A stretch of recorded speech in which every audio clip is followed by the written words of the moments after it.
The iPhone 5 turned out to be a really good phone, and with the 5S, Apple's improving the 5 in several key areas. Hey guys, it's Brandon Miniman from Pocketnow, and in this video we're going to unbox the iPhone 5S. Let's get to it. So the 5S versus the 5 improves upon 3 areas. One is biometric security, which really isn't an improvement, it's an addition. Number 2 is camera, and the camera on the previous generation, the 5, was getting a little bit behind, especially in low-light photography when compared to the Lumia 1020, the HTC One, even the Galaxy S4. And number 3, speed. We've got a 64-bit chip in here, the first 64-bit chip in a smartphone. No one really asked for a 64-bit chip in the iPhone 5 because the 5 was already really fast, so we were really going to see some improvements in gaming here with the iPhone 5S. There's actually kind of a fourth area here, and I think it's going to be battery life. The battery inside the 5S is 10% bigger than the 5. Coupled with this 64-bit chip, I think you're going to see 10 to 20% battery life improvement. We're really not going to go in here. You know what's in here. We've got the EarPod headphones.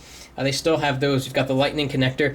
Let's take a look. This is the space gray version, and I'm really curious as to how it looks, how the fingerprint scanner looks on the front.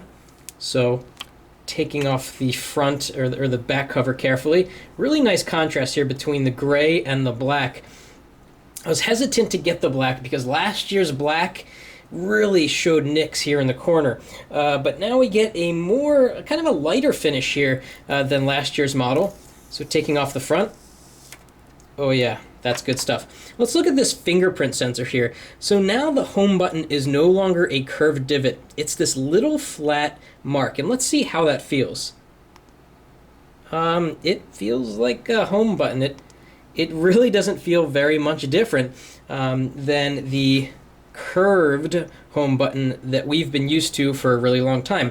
Other than that, you'll notice that the camera sensor on the back is bigger. We've got the 5 on the left here to compare with, and you can see the actual little camera mechanism is larger to capture more light. We've got the 2-tone flash, which is super cool. It can flash in 1,000 different combinations, so that depending on ambient light conditions, you might get a slightly warmer flash or a cooler flash.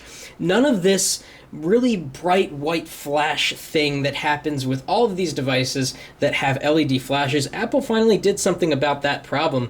And really, beyond that, you don't get many differences between this and the last generation iPhone 5. Now, real quick, I just want to kind of use it for a minute to see if I can tell any difference in terms of speed. Again, the iPhone 5 is already a very fast phone, but let's just move around. Okay, that was pretty snappy, although on the iPhone 5, it's just as snappy. Again, really where the 64-bit processor is going to come into play here is with gaming, and when app developers update their apps, especially the graphic intense games, to take advantage of 64-bit architecture. So that's the 5S, handsome looking phone, very similar to last year's.